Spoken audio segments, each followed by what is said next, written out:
जी हाँ दोस्तों, अब एनसीईआरटी जो क्लास 9 का हमारा जो चल रहा है उसमें जो मैं एनसीईआरटी एसएसटी जो पढ़ा रहा हूँ। तो आज हम लोग जो राजनीतिक विज्ञान के अंतर्गत जो संविधान निर्माण के बारे में, कॉन्स्टिट्यूशनल डिजाइन के बारे में हम बात करेंगे। दोस्तों इसमें अच्छे से समझने की कोशिश करेंगे, एक एक वर्ड आप ध्यान में रखेंगे और इसका क्या ओवरव्यू है होने वाला है इस चैप्टर का, इसको अभी हम बिल्कुल अच्छे से ध्यान देंगे। ओवरव्यू क्या क्या है। We noted the previous chapter is that the democracy is the ruler and the free do what they liked. There is certain basic rule that the citizens and the government have the follow. All such as ruler together is called constitution as supreme law of countries. The constitution determines the rights of citizen, the power of the government and the how is the government should be function. देखिए पिछले अध्याय में हमने देखा कि हमने क्या देखा था कि democracy is the ruler and not free do what they like, कि लोग मनमानी करने के लिए आज़ाद नहीं है। ठीक है, they are not certain basic rule and the citizens and the government have a follow, है ना। ऐसे उन्होंने मनमानी करने का आज़ाद नहीं है, कुछ बुनियादी नियम हैं जिनके पालन नागरिक और सरकार दोनों को करना होगा। कुछ ऐसी चीज़ें हैं जिनको नागरिक को भी और कुछ गवर्नमेंट को भी उसको फॉलो करना पड़ेगा। ठीक है, जैसे all such as rule and together all is constitution. ये सारे नियम, ऐसे सभी नियमों का सम्मिलित रूप को ही हम क्या कहते हैं, कॉन्स्टिट्यूशन कहते हैं, संविधान कहते हैं। As the supreme law of country the constitution determine the rights and citizen power and government and the how is the government should be function। देखिए देश के सर्वोच्च कानून होने की हैसियत से तो कॉन्स्टिट्यूशन है, नागरिकों के अधिकार जो है यानी राइट्स ऑफ जो सिटीजन है, सरकार की जो पावर है यानी गवर्नमेंट की जो पावर है उसके कामकाज के तौर तरीकों का डिटरमाइन निर्धारण करता है। ठीक है, in this chapter we ask the some basic question about the constitutional design of democracy. इस अध्याय में हम लोकतंत्र के संवैधानिक स्वरूप पर कुछ बुनियादी सवाल उठाएंगे, कुछ बुनियादी सवाल हम आज पढ़ेंगे या उठाएंगे। Why do we need a constitution, कि हमें हमें जो है संविधान की जरूरत क्यों होती है। How are the constitution draft, और साथ ही साथ संविधान कैसे बनता है। इसके बाद who design the in the what are why, और इसे कौन बनाता है। ठीक है, दुनिया देश का सर्वोच्च कानून होने की हैसियत से मतलब इसे कौन बनाता है और किसके तरीके से बनता है। ठीक है, ये भी देखना है। What are the value of the shapes and constitution in the democratic states. साथ ही साथ इसके अलावा भी किसी लोकतांत्रिक देश के संविधान को आकार देने वाले मूल्य कौन कौन से होते हैं, जिनके जो आधार देने वाले होते हैं, शेप देने वाले उनके कौन कौन होते हैं। Once constitution is accepted can make in change later and required by the changing conditions. अब इसके अलावा जब संविधान बन करके बन जाने के बाद बाद में बदलती स्थितियों के अनुसार इसे बदलाव कर सकते हैं कि नहीं कर सकते हैं। तो one A recent instance in designing constitution for the democratic state is that of South Africa. तो हाल ही के दिनों में संविधान बनने का एक उदाहरण दक्षिण अफ्रीका का है। We begin this chapter is looking what happened, है ना, what happened there is how the South Africa went one on this ask designing their constitutions. अभी हम इसके बाद ये देखेंगे कि अफ्रीका के लोगों किस तरह अपने संविधान निर्माण में काम को अंजाम दिया, और हम इस अध्याय की शुरुआत में इसी अनुभवी गौर करेंगे। ठीक है, और then we turn the how is Indian constitution was made. अब इसके बाद हम देखेंगे, इसके पीछे हम ये भी देखेंगे इसके बाद कि भारतीय संविधान के निर्माण और उसके पीछे की मौलिक विचार मूल चर्चा करेंगे। ठीक है, तो हम इसके साथ साथ constitution of was made India, what is the fundamental value and how the provide the good framework and for the conduct citizen and that government. हम ये भी ध्यान रखेंगे इसके बाद भारतीय संविधान के निर्माण और उसके पीछे की क्या मौलिक विचार मूल्यों की चर्चा करेंगे, और देखेंगे कि वह किस तरह नागरिकों के जीवन और सरकार के अच्छे कामकाज के लिए बढ़िया ढांचा उपलब्ध कराती है। तो इस सारे ओवरव्यू हमने समझा। अब हम चैप्टर वाइज चैप्टर इसको समझाने की कोशिश करेंगे। 2.1 में democratic constitution in South Africa, कि दक्षिण अफ्रीका में लोकतांत्रिक संविधान कैसे बना। तो I have a taught and against wild domination and I have जज थॉट अगेंस्ट ब्लैक डोमिनेशन। वो कहा कि मैंने गोरों के प्रभुत्व के खिलाफ संघर्ष किया। ठीक है, I have a thought against in white domination, मतलब गोरे के प्रति प्रभुत्व के खिलाफ मैंने संघर्ष किया। I have thought against black domination, और मैंने असुतों के प्रभुत्व का विरोध किया। I have a crested an ideal of the democratic and free society in which all personal live together is harmony and with equal opportunities. मैंने एक ऐसे लोकतांत्रिक डेमोक्रेटिक और फ्री जो समाज की थी, समाज की कामना की है, जिसमें सभी लोग पूरे मेल जोल के साथ रहें और सबके समान अवसर उपलब्ध हो। ठीक है, it is an ideal which and I hope I live your and achieve what I you need we it an ideal for which I am prepared to die.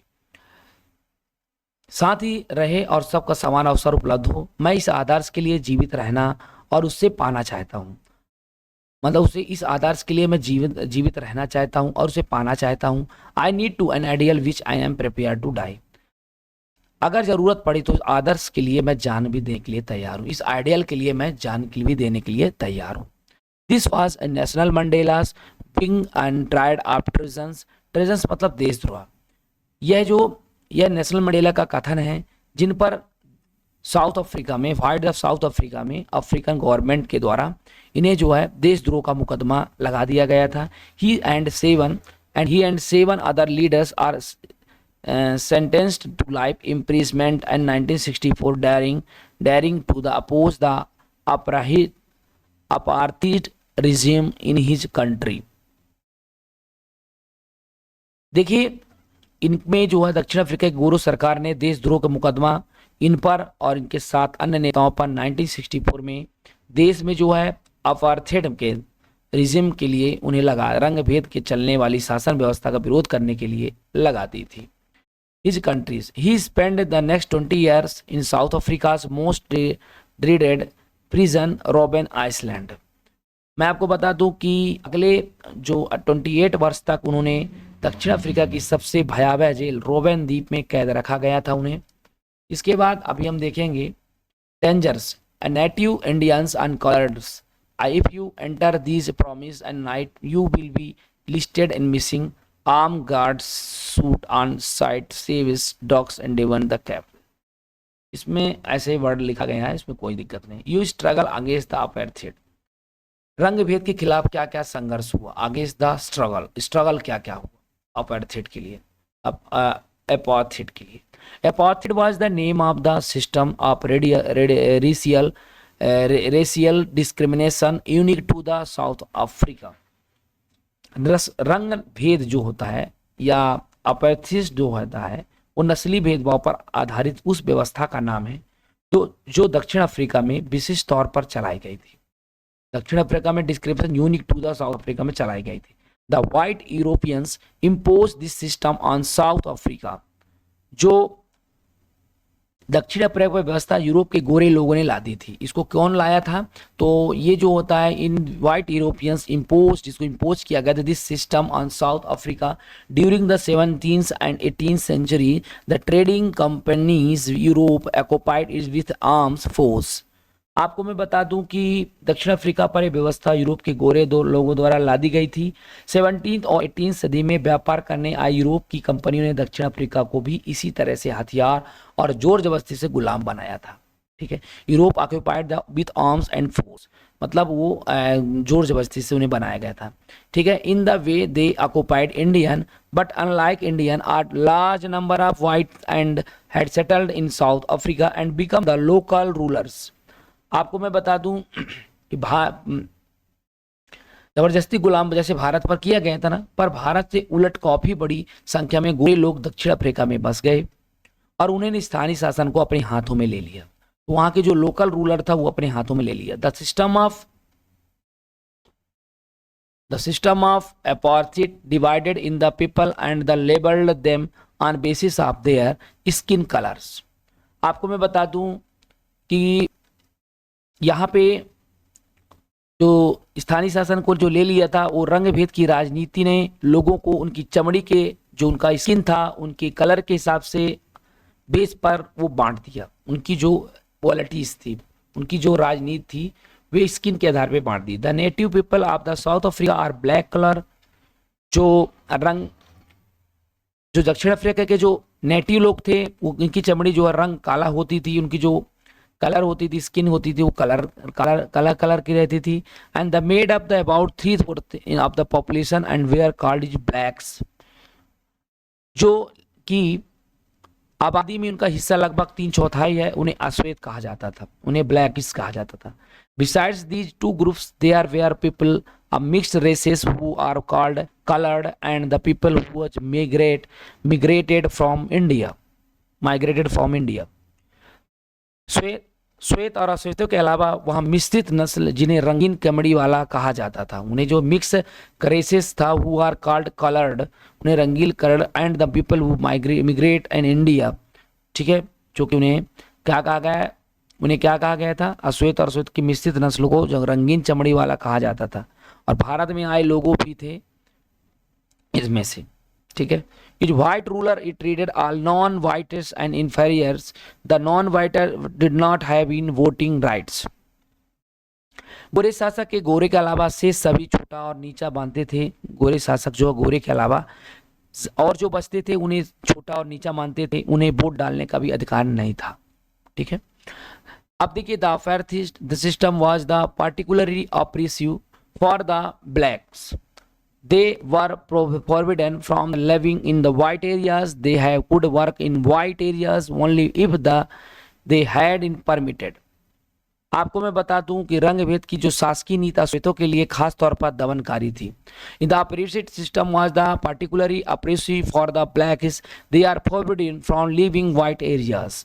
दमनकारी थी, उन्हें गौरों की बस्तियों में रहने बसने की इजाजत नहीं थी, ठीक है, उन्हें परमिट नहीं थी. White areas in had permitted मतलब उनके में नहीं थी. और यहाँ पे बता दूं मैं trains, buses, taxi, hotels, hospitals, school, colleges, liberates and cinemas halls, theatres, beach and swimming pools, ये में जो है परमिट होने के पर ही वहाँ जाकर काम कर सकते थे. रेल हो गया, गाड़ी हो गया, बस, टैक्सी, होटल, अस्पताल, स्कूल और कॉलेज, पुस्तकालय, सिनेमा घर, नाट्य, समुद्र तरण ताल और सार्वजनिक शौचालय तक में गोरे और कालों के लिए एकदम अलग अलग इंतजाम थे, ठीक है, सब कुछ अलग अलग था. आप देखिए यहाँ पे देखिए public toilets were in separated for the whites and blacks. This was the called in segregation. They could not even visit the churches where they whites worshipped blacks and could not form association protest against the terrible treatment. देखिए यहाँ पे मैं आपको बता दूं शौचालय तक में गोरे और कालों के एकदम अलग था. इसे पृथक्करण या अलग करने के इंतजाम कहा जाता था. काले लोग गोरे के लिए आरक्षित जगह तो क्या उनके गिरजा घर तक भी नहीं जा सकते थे, ठीक है, उनके जो है worshipped black could not form the associate protest against the terrible statement. उन्हें कहीं भी नहीं जाने दिया जाता था और गिरजाघर तक नहीं जाने, अश्वेतों को संगठन बनाने और उन्हें भेदभाव व्यवहार का विरोध करने के भी अधिकार नहीं था, ठीक है, उन्हें जो protest against the terribles and treatment. Since 1950 the black coloured and Indians fought against the apprentice system. 1950 में ही अश्वेत, रंगीन चमड़ी वाले और भारतीय मूल के लोगों ने रंग भेद प्रणाली के खिलाफ संघर्ष किया, ठीक है. They launch the protest march and strikes. The African nationals congress ANS was the umbrella organise that lead struggle against the policies of segregations. उन्होंने विरोध प्रदर्शन किया और हड़ताल आयोजित करनी, स्ट्राइक आयोजित की.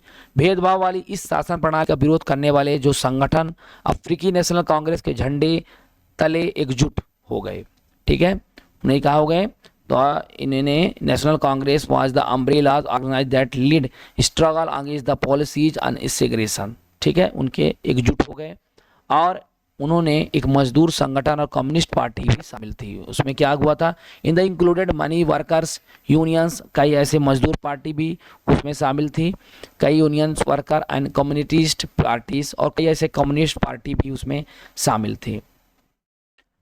Many sensitive whites allo joined the ANSF, opposed apartheid and played in leading role in this struggle.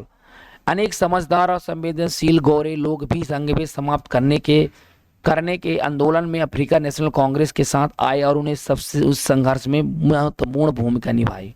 Several countries denounced apartheid and must unjust and the very said, but the white racist government continued the rule by detaining, torturing and killing thousands of black and colored people.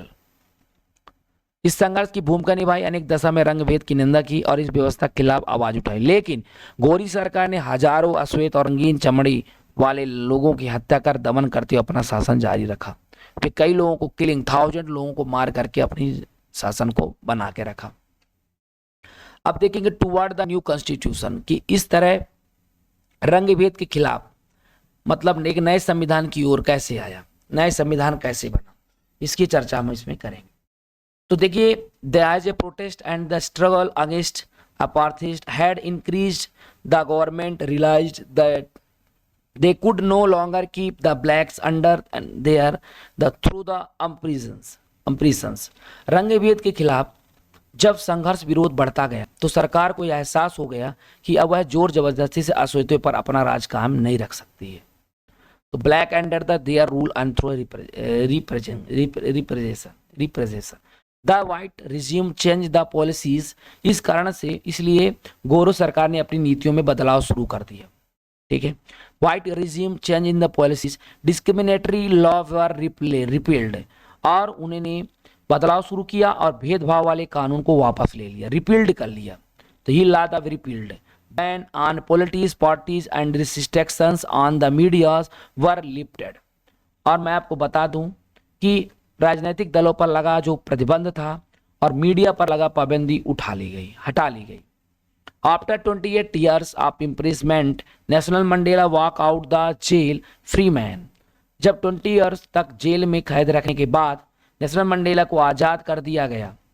ठीक है, and finally at the midnight 26 अप्रैल 1994, अब अंत में अगर आखिरकार 26 अप्रैल 1994 को मध्य रात्रि को दक्षिण अफ्रीका गणराज्य का क्या हो गया कि न्यू फ्लैग्स जो है होस्ट हो गया। New flags in the Republic of South Africa was unfurled marking the newly born democracy in the world. तो गणराज्य का नया झंडा लहराया और दुनिया की एक नया लोकतांत्रिक देश बन गया है साउथ अफ्रीका, जो unfurled making the newly born democracy in the world. दुनिया का क्या बन गया? दुनिया का एक तरह से देखा जाए तो एक नया लोकतंत्र देश बन गया। The apartheid government came in paving way the for formation in multi racial government. ठीक है ना, और रंग भेद वाली शासन व्यवस्था समाप्त हुई और सभी नस्ल के लोगों को मिलीजुली सरकार के लिए गठन का रास्ता खुल गया। How did the come about? अब यह सब कैसे हुआ? Let us hear Mandela, the first president of this now South Africa, and the extraordinary transition. आइए इस असाधारण बदलाव के बाद एक नए दक्षिण अफ्रीका के पहले जो राष्ट्रपति हुए, प्रेसिडेंट्स हुए, नेशनल मंडेला के मुंह से यह जाने कि क्या हुआ। अब देखिए इनके बारे में क्या कहा जा रहा है। Historical enemies succeeded in the new getting in peaceful transitions from the apartheid the democracy exactly because we were prepared to accept inherent capacity of goodness in the other। ऐतिहासिक रूप से एक दूसरे के दुश्मन रहे दो रंग भेद समूह वाली शासन व्यवस्था की जगह एक पीसफुल शांतिपूर्ण ढंग से एक डेमोक्रेटिक पॉलिटिक्स व्यवस्था मैनेजमेंट अपनाने पर सहमत हो गए, क्योंकि दोनों एक दूसरे की भल मनसाहत पर भरोसा था। ठीक है, अब मैं आपको बता दूं और वे इसे मानने को तैयार थे। ठीक है, तो my wish the South African never give up on the believe in goodness that they cherish that faith and human beings is the cornerstone of our democracy. मेरी कामना कि दक्षिण अफ्रीका को लोग कभी भी अच्छाई पर विश्वास करना ना छोड़ें और इस बात में आस्था रखें कि मनुष्य जाति पर विश्वास करना ही हमारे लोकतंत्र का आधार है। तो क्या बोल दिया? Faith in human beings is the cornerstone of our democracy. After the emergence of the new democratic South Africa, black traders appeal to follow black to forgive the white for the atrocities they had committed while in power। नए लोकतांत्रिक दक्षिण Africa के उदय के साथ ही अश्वेत नेताओं ने अश्वेत समाज से आग्रह किया कि सत्ता में रहते हुए गोरे लोगों जो जुल्म किए उन्हें वो भूल जाए, उन्हें वो क्या कर दें, associates and had committed while a power up, they said, let us build a new South Africa based on equality of all races and men and women, democratic values, social justice and human rights. ठीक है, ये सारा चीजें उन्होंने ये कहा कि सारे जुल्म भूल जाएं और किए थे उन्हें भूल जाएं और गोरों को माफ कर दें। उन्होंने कहा कि आइए हम सभी नस्लों तथा स्त्री पुरुष समानता, लोकतांत्रिक मूल्यों, सामाजिक न्याय और मानवाधिकारों पर आधारित नए दक्षिण अफ्रीका का निर्माण करें। तो women is democratic value, social justice and women rights, the parties that lead through the oppressions, the burning and the party that lead the freedom struggle said together draw up common constitutions। दमन और नृशंस हत्या के जोर पर शासन किया था और दूसरी पार्टी ने आज़ादी की लड़ाई की अगुवाई की थी। नए संविधान के निर्माण के लिए दोनों ही साथ साथ बैठी। सामाजिक न्याय और मानवाधिकारों पर आधारित नए दक्षिण अफ्रीका का निर्माण करें। और एक पार्टी ने जो दमन और नृशंस हत्या के जोर पर शासन किया था, दूसरी ओर पार्टी ने आज़ादी की लड़ाई की अगुवाई की थी। एक नए संविधान के निर्माण के लिए दोनों साथ साथ बैठी। ठीक है, चलिए। After two years dissection and debate, they came out with one of the finished constitutions the world has ever had। देखिए, 2 वर्षों के चर्चा और बहस के बाद उन्होंने जो संविधान बनाया वैसा अच्छा संविधान दुनिया का कभी नहीं बना था। Constitution is world has ever had। This constitution gave up citizens the most extensive rights available in the any countries। इस संविधान में नागरिकों को जितनी व्यापक अधिकार दिए गए उतने दुनिया के किसी भी संविधान में नहीं दिया गया। ठीक है। The togethers they decided that in search for the solution to the problems nobody in the should be excluded। ठीक है, इतने दुनिया के किसी संविधान ने नहीं दिया। साथ ही उन्होंने यह फैसला भी किया कि मुश्किल मामलों के समाधान की कोशिशों में किसी को भी अलग नहीं किया जाएगा। ठीक है, तो उन्होंने कहा कि together is decided the search for the solution problem, nobody should be excluded, no one should be treated and domain. They agreed that everybody should be become part of the solution. उन्होंने ये भी कहा था कि किसी को अलग नहीं किया जाएगा और ना ही किसी को बुरा या दुष्ट मानकर बर्ताव किया जाएगा। इस बात पर भी सहमत बनी कि पहले जिसने चाहे जो भी कुछ किया, लेकिन अब इस हर समस्या का समाधान में सबकी भागीदारी होगी। Everybody should be become part of the solution. ठीक है, दक्षिण अफ्रीका संविधान की प्रस्तावना की इस भावना को बहुत खूबसूरत ढंग से व्यक्त करती है। क्या बोला गया? Whatever they might have done the representative in the past, the preamble to the South African Constitution, page 28, sum of this spirit। Africa संविधान की प्रस्तावना इस भावना की बहुत खूबसूरत ढंग से व्यक्त करती है। ठीक है, The South African Constitutions inspiring Democrats all over the world। देखिए, अगर हम बात कर रहे हैं दक्षिण अफ्रीका संविधान से दुनिया भर के लोकतांत्रिक लोग प्रेरणा लेते हैं। क्या लेते हैं? इंस्पायर्ड होते हैं। Inspire democratic over the world, a state denounced by the entire world till 1994 as the most undemocratic one of now seen as a model of democracy।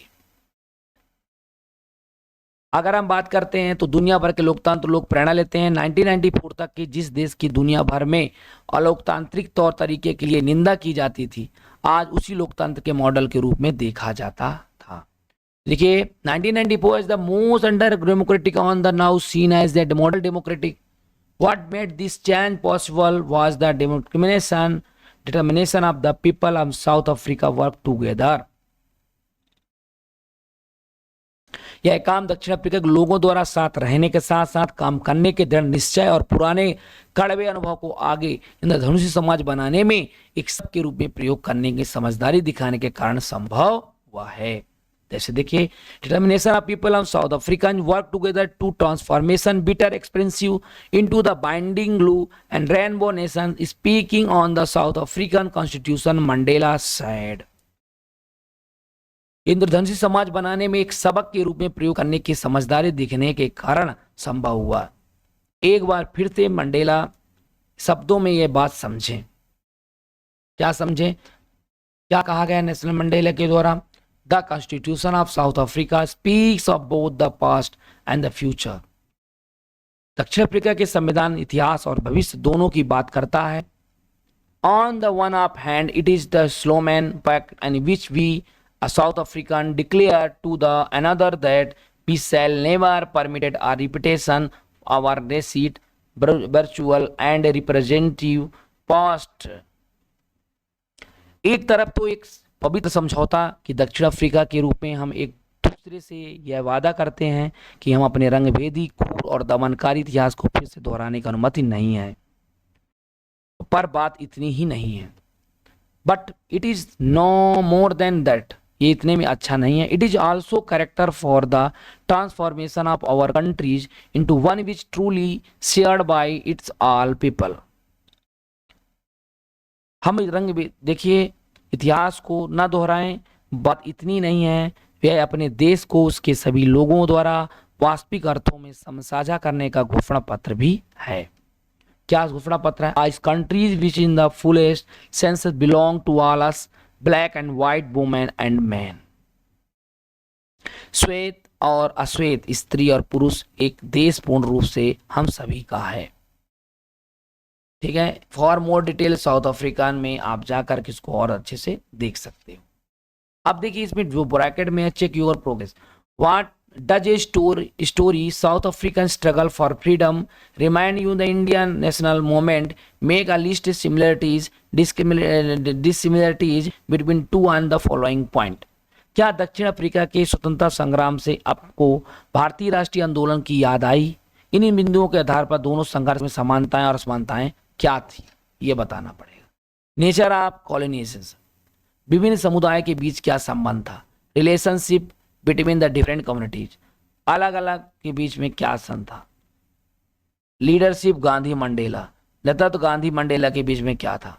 Parties of lead struggle African Congress and Indian Congress, संघर्ष का नेतृत्व करने वाली party Africa national Congress और भारतीय राष्ट्रीय कांग्रेस, संघर्ष का तरीका। अब अगला है मेथड ऑफ स्ट्रगल, संघर्ष का तरीका। ठीक है, ये सारा चीजें हमने देखा।